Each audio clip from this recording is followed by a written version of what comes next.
ఈ వారంలో ప్రముఖంగా నిలిచిన వార్తలపై విశ్లేషణ అందించడానికి ప్రొఫెసర్ డాక్టర్ కె నాగేశ్వర్ రెడ్డిగా ఉన్నారు. ఆలస్యం చేయకుండా వెంటనే అనాలిసిస్ తెలుసుకుందాం. హలో అండి, గుడ్ ఈవినింగ్. ఇవాళ ఉదయం నుంచి కూడా లేటెస్ట్గా స్టార్ట్ చేద్దామని ఇవాళ ఉదయం నుంచి కూడా fire Storm, American fire Storm మొత్తం కూడా చుట్టేసింది. టెక్ దిగ్గజాలన్నీ కూడా ఒక్కసారిగా ఏం జరుగుతోంది అని చెప్పి ఆలోచన చేస్తూ ఉన్నారు. సో ట్రంప్ తీసుకునే నిర్ణయాన్ని మనం ఎలా చూడాలి? డెఫినెట్గా ఇది ఇండియా పైన ఎక్కువ ప్రభావం చూపుతుంది. ఇప్పుడు దాంట్లో మనకు అర్థం కావాల్సింది అంటే చాలా కన్ఫ్యూజన్ ఉంది, మిస్ ఉన్నాయి. అంటే ఫుల్ ఆర్డర్ చదివిన వాళ్ళు చాలా తక్కువ మంది. ఇప్పుడు రకరకాల న్యూస్లో రకరకాలుగా వస్తుంది. ఫస్ట్గా మనం అర్థం చేసుకోవాల్సింది, ఇది ఆల్రెడీ అమెరికాలో H1B వీసాల పైన పనిచేస్తున్న వారికి అప్లై కాదు. సో వారు మళ్ళీ రిన్యూ చేసుకోవాలనుకున్నా, మళ్ళీ ఫ్రెష్గా అప్లై చేయాలనుకున్నప్పుడు వర్తిస్తుంది. ఇప్పుడు as of today H1B visa పైన అమెరికాలో పనిచేస్తున్న వారు అలాగే పనిచేయచ్చు. వాళ్ళు అప్పుడు మాత్రమే ఈ చర్చ మళ్ళీ మొదలవుతుంది. అప్పటి వరకు ఉంటుందా ఉండదా తర్వాత సంగతి. సో అప్పుడు ఇప్పటి వరకు అయితే వాళ్ళ వీసా క్యాన్సిల్ కాదు, వాళ్ళ వీసా రివోక్ కాదు, వాళ్ళేం ఇప్పుడు $1,00,000 కట్టాల్సిన అవసరం లేదు. రెండవది, ఇది అందరికీ H1Bలో ఉన్న ప్రతి ఒక్కరికి వర్తించాలని రూల్ ఏం లేదు. సెక్రటరీ హోమ్ల్యాండ్ సెక్యూరిటీ కనుక మినహాయింపు ఇవ్వచ్చు.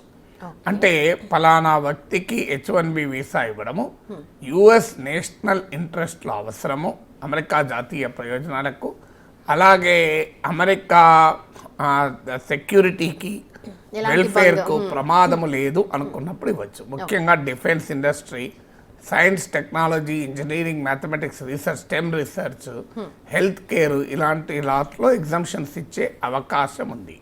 ఇది రెండవది. ఇక మూడవది, బయట ఉంటే మాత్రం, అంటే ఇప్పటికే H1B వీసా మీరుండి అమెరికా ఆవల ఉంటే, అంటే వెకేషన్ కొరకో లేదా బిజినెస్ కొరకో ఇప్పుడు ఇండియాకు వచ్చి ఉంటే మాత్రం ఛాలెంజ్ ఎదుర్కొంటారు.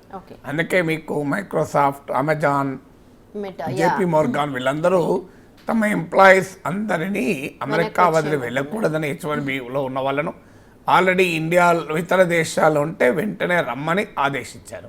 కానీ వెంటనే వెళ్ళడం సాధ్యం కాదు. ఎందుకంటే మన ఇండియన్ టైం ప్రకారం రేపు ఆదివారం సండే సెప్టెంబర్ 21 9:30 AM నుంచి ఇది వర్తిస్తుంది. సెప్టెంబర్ 21 9:30 AMకు అమెరికా రీచ్ అయ్యే అవకాశమే లేదు ఆ వార్త చూసిన తర్వాత. అందుకే ఇమ్మిగ్రేషన్ లాయర్ చెప్పేది, ఇండియాలో ఉన్న వాళ్ళు ఎవరైనా ఆల్రెడీ H1B వీసా మీద ఉన్న వాళ్ళు వెకేషన్ కొరకు బిజినెస్ పని మీదనో ఇండియాకు వస్తే వాళ్ళు తిరిగి వెళ్ళటానికి ఇబ్బంది అవుతుంది. ఎందుకంటే ఈ రిస్ట్రిక్షన్ వర్తిస్తుంది కనుక. ఇక అందువల్ల ఇలా చాలా మేస్తున్నాయి దీంట్లో. ఇక అందువల్ల మనకు అర్థం కావాల్సింది, డెఫినెట్గా ఇది ఇండియన్ పైన ఎక్కువ ప్రభావం. ఎందుకంటే ఈ H1B వీసాలలో ఉన్న వాళ్ళలో 72% ఇండియన్స్. ఎందుకంటే దీనికి ఇప్పుడు మన తర్వాత next Chinese 12 to 13%. So around 12-13% Chinese ఉన్నారు. 72% ఇండియన్సే కనుక హైయెస్ట్ ఇంపాక్ట్ అయ్యేది ఇండియన్స్. అందులో కూడా ఎవరు ఇంపాక్ట్ అవుతారు అంటే, ఇప్పుడు ట్రంప్ పాలసీ ఉద్దేశం అమెరికాకు ఎవరు రాకూడదు అని, ఎవరు పనిచేయకూడదనే ఉద్దేశం కాదు. అమెరికాలో అసలు H1B వీసా ప్రోగ్రాం పెట్టింది అమెరికాలో ఈ మ్యాన్ పవర్ గ్యాప్, ఏ రంగాల్లోనైతే హైయెస్ట్ టెక్నికల్ కాంపిటెన్స్ ఎక్స్పర్టీజ్ ఉన్న రంగాల్లో మ్యాన్ పవర్ షార్టేజ్ ఉన్నది ఫిలప్ చేయడానికని ఈ ప్రోగ్రాం పెట్టారు. అంటే స్టెమ్ కోర్సెస్లో స్టెమ్ జాబ్స్ చేసేటండి, సైన్స్, టెక్నాలజీ, ఇంజనీరింగ్, మ్యాథమెటిక్స్. కానీ కాలక్రమేణా ట్రంప్ వాదన ఏంటంటే దీన్ని ఆర్టిఫిషియల్గా వేజెస్ సప్రెస్ చేస్తానికి వాడారని. ఇప్పుడు అమెరికన్ కామర్స్ సెక్రటరీ మీకు ఫాక్స్ టీవీకి ఇచ్చిన ఇంటర్వ్యూ చూశాను నేను. అందులో ఆయన వాదన ఏంటంటే, ఎవరేజ్ అమెరికన్ సాలరీ $75,000 ఉంటే ఈ H1B వీసా మీద వస్తున్న వాళ్ళు $66,000 కూడా ఉన్నారు. అయితే అందరూ అలా ఉన్నారని కాదు. ఇప్పుడు 70% ఆఫ్ H1B వీసాలు వచ్చిన వాళ్ళు లెస్ దెన్ $100,000 $1,00,000 లోపే 100K లోపలే ఉన్నవారని బ్లూంబర్గ్ రీసెర్చ్ చెప్తోంది. ఓకే. అందువల్ల కొద్ది మందికోమో హెవీ శాలరీస్ ఉన్నాయి, కానీ అత్యధిక మందికి ముఖ్యంగా ఎఫెక్ట్ అయ్యేది వాళ్ళు ఎవరంటే ఫ్రెష్ ఇంజనీరింగ్ గ్రాడ్యుయేట్స్, అక్కడ MSc H1B వీసా పైన జాబ్ చేసేవాళ్ళు, ఈ కన్సల్టెన్సీ ఫార్మ్స్ ద్వారా వెళ్ళి జాబ్ చేసేవాళ్ళు, ఎందుకంటే వాళ్ళకు ఎక్కువ భాగము కన్సల్టెన్సీకే వెళ్ళిపోతుంది. రెండవ అలాగే ఈ ఎర్లీ కెరీర్లో ఉన్న వాళ్ళు ఎఫెక్ట్ అవుతారు. Higher level, middle and upper higher level ఉన్నవారు ఇమీడియట్గా ఎఫెక్ట్ కారు, ఎందుకంటే 100K ఫీజు వేసినా స్టిల్ వాళ్ళకు కూడా ఒక ప్రాబ్లం వస్తుంది. ట్రాన్స్ఫర్ అయినప్పుడు ప్రాబ్లం వస్తుంది జాబ్. అలాగే ఒక కంపెనీ నుంచి మరో కంపెనీ పోవాలంటే ప్రాబ్లం వస్తుంది. వేజ్ రివిజన్స్లో ప్రాబ్లం రావచ్చు, ప్రమోషన్లో ప్రాబ్లం రావచ్చు. సో ఛాలెంజెస్ ఉంటాయి. ఇమీడియట్గా జాబ్ పోకపోవచ్చు, కానీ జాబ్ అంటూ పోతే మళ్ళీ జాబ్ రావడం చాలా ఛాలెంజింగ్. ఇప్పుడు మీరు అన్నారు స్టార్టింగ్లో ఇది ఒక కన్ఫ్యూజన్లో ఉన్నారు, ఇంకా ఏంటి అని అసలు ఏంటి ఎవరికి ఎఫెక్ట్ అవుతుంది అంటే పలానా వాళ్ళకని ఇప్పుడు మీరు చెప్పారు. ఇది ఇలాగే కంటిన్యూ అయితే అమెరికాకి నష్టం జరిగే అవకాశం లేదంటారా? అమెరికాకు డెఫినెట్గా నష్టం జరుగుతుంది. ఎందుకు నష్టం జరుగుతుంది అంటే average American doesn't work at this salary. So మీకు ఒకటి ఆ టాలెంటెడ్ మ్యాన్ పవర్ అమెరికాలో లేరు, ఉంటే వాళ్ళ మనల్ని ఎందుకు తీసుకుంటారు. రెండవది ఏంటంటే ఇండియన్స్ పైన ప్రేమతోనో అభిమానంతోనో అమెరికన్ కంపెనీస్ మనల్ని తీసుకుంటారు. మనం we are providing cheap labour to them. So అందువల్ల ఇండియన్స్ అప్పుడు H1B వీసా హోల్డర్స్ కాక వాళ్ళని అమెరికన్ వర్కర్స్తో ఫిల్అప్ చేయాలంటే సాలరీ బిల్ పెరిగిపోతుంది, వేజ్ బిల్. అందువల్ల అమెరికన్ కంపెనీస్కు అన్వయబుల్ అవుతుంది. అమెరికన్ కంపెనీస్ ప్రాఫిట్ మార్జిన్ దెబ్బతింటుంది, అమెరికన్ కంపెనీస్ ఎకనామిక్ గ్రోత్ దెబ్బతింటుంది. ఆల్రెడీ అమెరికా స్టాగ్ఫ్లేషన్ అంటారు, ఎకనామిక్ స్టాగ్నేషన్ ఉంది, ఇన్ఫ్లేషన్ ఉంది. అంటే అమెరికన్ కంపెనీస్కు బిజినెస్ కాస్ట్లీ అయిపోతుంది. సో అది మొదటిగా వచ్చేటువంటి ఛాలెంజ్. అలాగే టాలెంటెడ్ మ్యాన్ పవర్ దొరకకపోవచ్చు కూడా కొన్ని రంగాల్లోనైతే. సో బేసిక్ లెవెల్ జాబ్స్లో దొరకవచ్చు, కానీ హయ్యర్ లెవెల్ హైలీ స్కిల్డ్ వాళ్లకు దొరికే అవకాశం లేదు. అందువల్ల ఇప్పుడు దాన్ని మిస్యూజ్ చేయకుండా కూడా ఆర్డర్స్ ఇచ్చారు. అంటే ఇప్పుడు H1B వీసా పైన రప్పించి పని చేయకుండా ట్రావెల్ వీసా పైనను, బిజినెస్ వీసా పైనను వాళ్ళని రప్పించుకొని పని చేయించుకునే అవకాశం ఉంటుంది కనుక అలా చేస్తే సీరియస్ యాక్షన్ తీసుకుంటామని కూడా హెచ్చరించారు. సో అందువల్ల కంపెనీస్ కూడా వాళ్ళ బ్యాలెన్స్ షీట్ కూడా ఇంపాక్ట్ అవుతుంది. ఇది ఇప్పుడు మీరు అన్నారు ఆల్రెడీ వాళ్ళు ఇన్ఫ్లేషన్లో ఉన్నారు, వాళ్ళు భరించే స్థాయిలో లేరు, అండ్ అవర్లీ బేసిస్ మీద మన వాళ్ళతో కంపేర్ చేస్తే వాళ్ళకి ఖచ్చితంగా ఇంత పేమెంట్ అంటూ ఇవ్వాలి. అందుకనే చీప్ లేబర్ కింద మన వాళ్ళని ఇప్పటిదాకా ఇన్నేళ్ల నుంచి తీసుకొని వెళ్ళారు. ఇప్పుడు అక్కడ ఎఫెక్ట్ అవుతుందని తెలియకుండానే ఇలాంటి నిర్ణయం తీసుకున్నారు అనుకోవడానికి ఎఫెక్ట్ అవుతుందని తెలుసు, కానీ it's a fight between politics and economics. Politics ఏంటి, అమెరికాలో వైట్ అమెరికన్ ఎంప్లాయీస్లో అన్ఎంప్లాయ్మెంట్ పెరుగుతుంది. ఇప్పుడు లాస్ట్ జూలై అన్ఎంప్లాయ్మెంట్ డేటా చూస్తే హైయెస్ట్ లెవెల్స్ ఆఫ్ అన్ఎంప్లాయ్మెంట్ ఉంది, ఆ జాబ్ క్రియేషన్ లో లెవెల్లో ఉంది. సో అందువల్ల అక్కడ వాళ్ళలో అసంతృప్తి పెరుగుతోంది. ఆ అసంతృప్తి వల్లనే ట్రంప్కి ఓట్లు వేశారు, వాళ్ళంతా Trump voters. So political necessity రీత్యా చూస్తే ఈ మెజర్ అవసరం, సింబాలిక్గానైనా. అంటే చూడు, ట్రంప్ మా ఉద్యోగాల పరిరక్షణకు పనిచేస్తున్నారు. మొదట్లో వాస్తవంగా ఇది లో స్కిల్ జాబ్స్ మెక్సికో మీద పడ్డాడు ఫస్ట్, ఇండియా మీదకి మొదలు రాలే. మెక్సికన్స్ అంతా అమెరికా జాబ్స్ తీసుకెళ్ళిపోతున్నారని అప్పుడు చర్చ జరిగిందంటే మెక్సికన్ చేసే పని వైట్ అమెరికన్ చేస్తారా? ఇప్పుడు నేను అమెరికాలో చూస్తే క్లీనింగ్ ఇలాంటి పనులన్నీ మెక్సికన్సే చేస్తారు పాపం. సో మీకు ఆ మెక్సికన్ చేసే పని వైట్ అమెరికన్ చేయరు కదా, లో లెవెల్ జాబ్స్, లో పేడ్ జాబ్స్ అన్నారు. ఇప్పుడు ఆ లో లెవెల్ జాబ్స్ అన్నీ కాదు, ఇప్పుడు హై లెవెల్ జాబ్స్ బయట వాళ్ళు తీసుకెళ్ళిపోతున్నారని. Immigrants contribute a lot to the American economy. ఇలా అమెరికా ఈ స్థాయిలో ఉందంటే ఇమిగ్రెంట్. ఇప్పుడు ఇలాన్ మస్క్ ఒక ఇమిగ్రెంట్. ఇలాన్ మస్క్ ఎంత పెద్ద సామ్రాజ్యాన్ని అమెరికాలో నిర్మించాడు. అఫ్ కోర్స్ ఇలాన్ మస్క్ ఆ సామ్రాజ్యాన్ని నిర్మించడంలో అమెరికాలో ఉన్న బిజినెస్ ఈకో సిస్టమ్, అమెరికాలో ఉన్న ఎంటర్ప్రెన్యూరల్ వాల్యూస్ ఉపయోగపడచ్చు. అదే సమయంలో ఇలాన్ మస్క్ ఉండే షార్ప్ బ్రెయిన్ కూడా ఉపయోగపడ్డది కదా.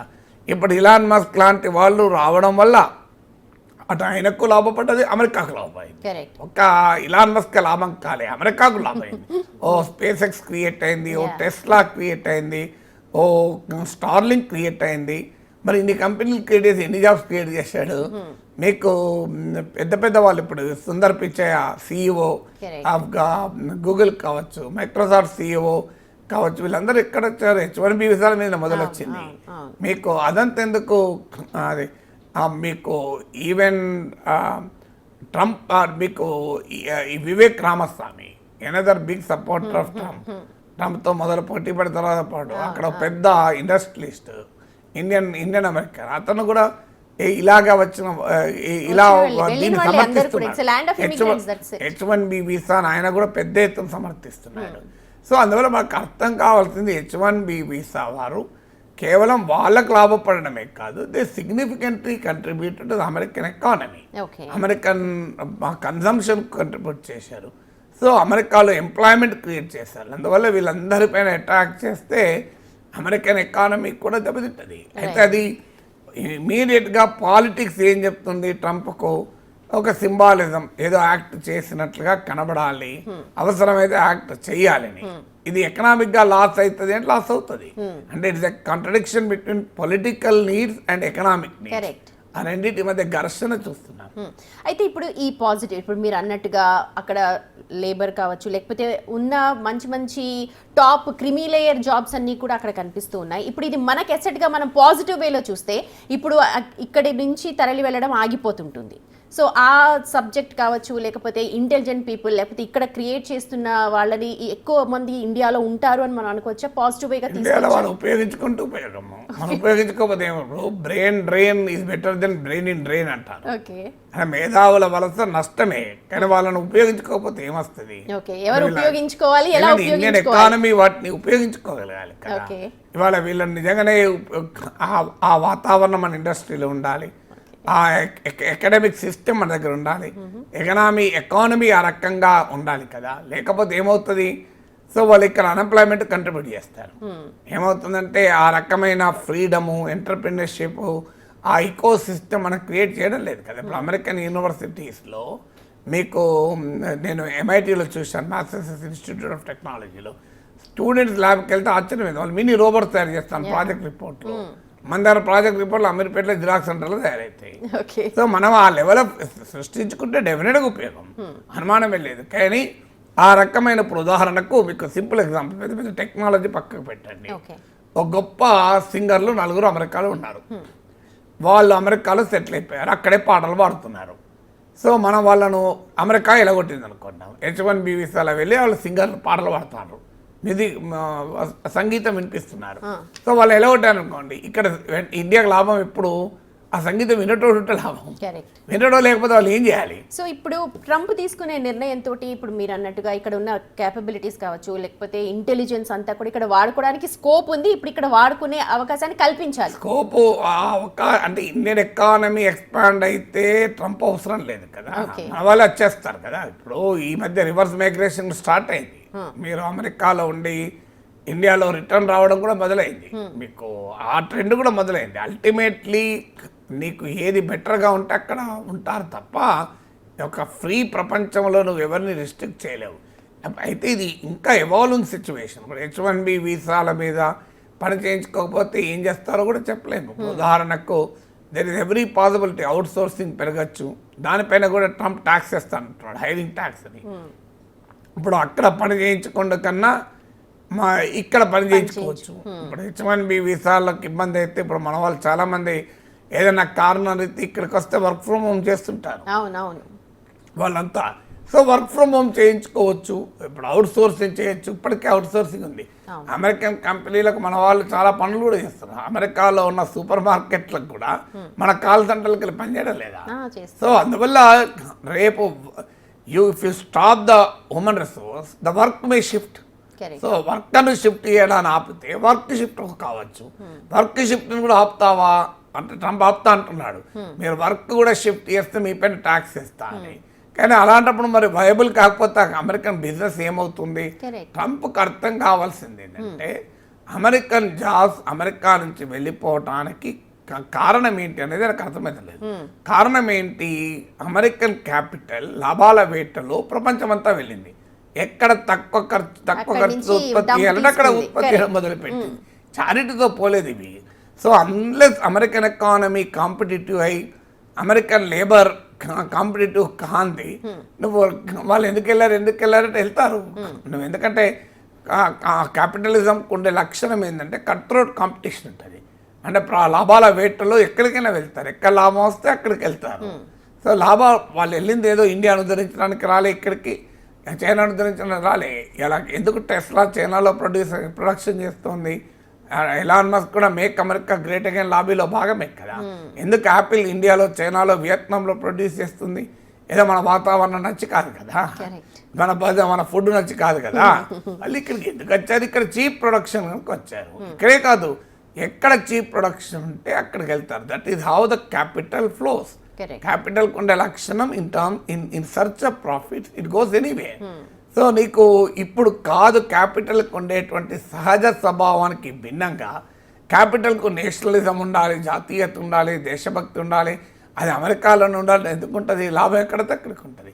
Capital has no nationalism. క్యాపిటల్కు ప్రాఫిటిజమే ఉంటుంది తప్ప నేషనలిజం.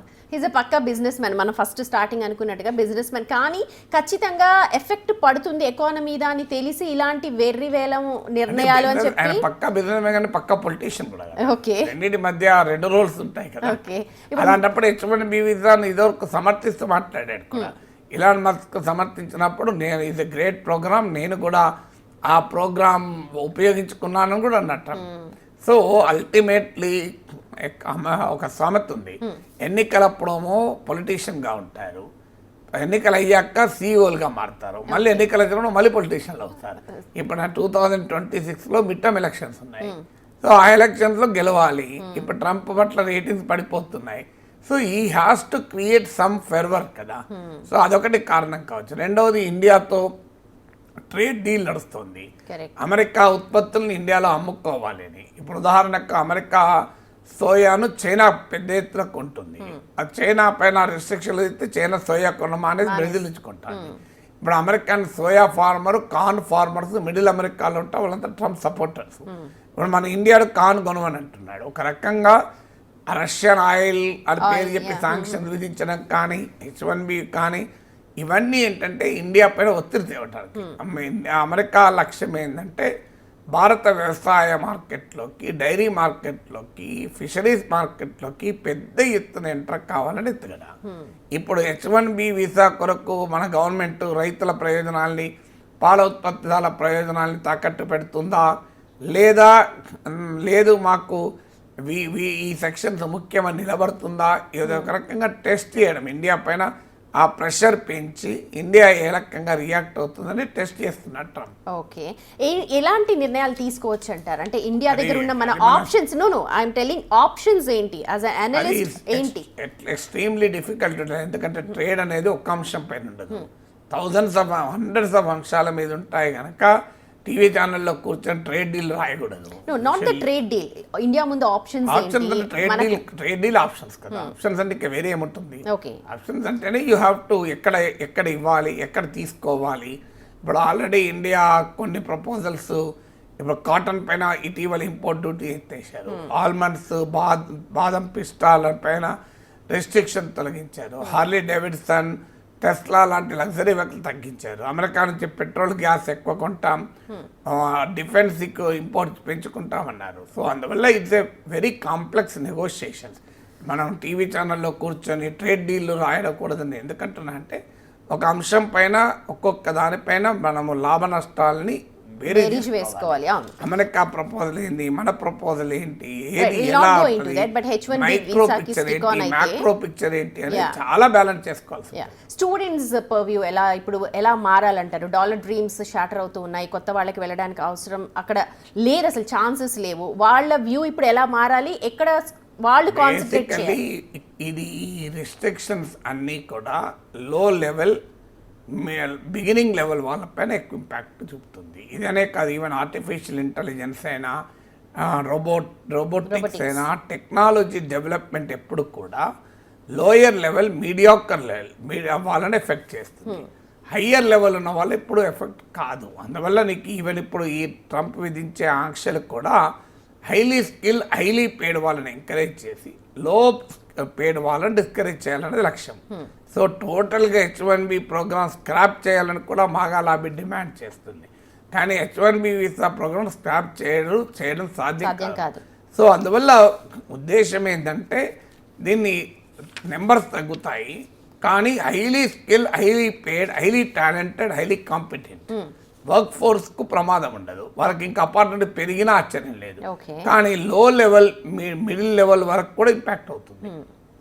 అంటే అందువల్ల స్టూడెంట్స్ అయినా నేను ఇదివరకు లాగా సెమీ కుక్డ్ హాఫ్ బాయిల్డ్ అయ్యి ఉద్యోగాలు సాధ్యం కాదు. Ultimately you should be highly skill. ఇప్పుడు ఆధునిక టెక్నాలజీస్లో ఆడుకోగలగాలి. You should be able to play with the modern technologies. అలా లేదు నేను రొటీన్గా ఇంజనీరింగ్ చేసడానికి ఏదో ఒక చిన్న టూల్ నేర్చుకుంటాను, చిన్న సాఫ్ట్వేర్ నేర్చుకుంటాను, ఏదో కన్సల్టెన్సీ ఫామ్లో చేరుతాను, అందరు చేసే పని నేను చేస్తాను, నాకు ఇంత డబ్బులు వస్తాయి అనుకుంటా మాత్రం సాధ్యం. ఎందులో అయినా సరే ఎక్సెలెన్స్ ఉంటే తప్ప సాధ్యం కాదు. రైట్ అండి, థ్యాంక్ యూ సో మచ్ దీని మీద విశ్లేషణ అందించిన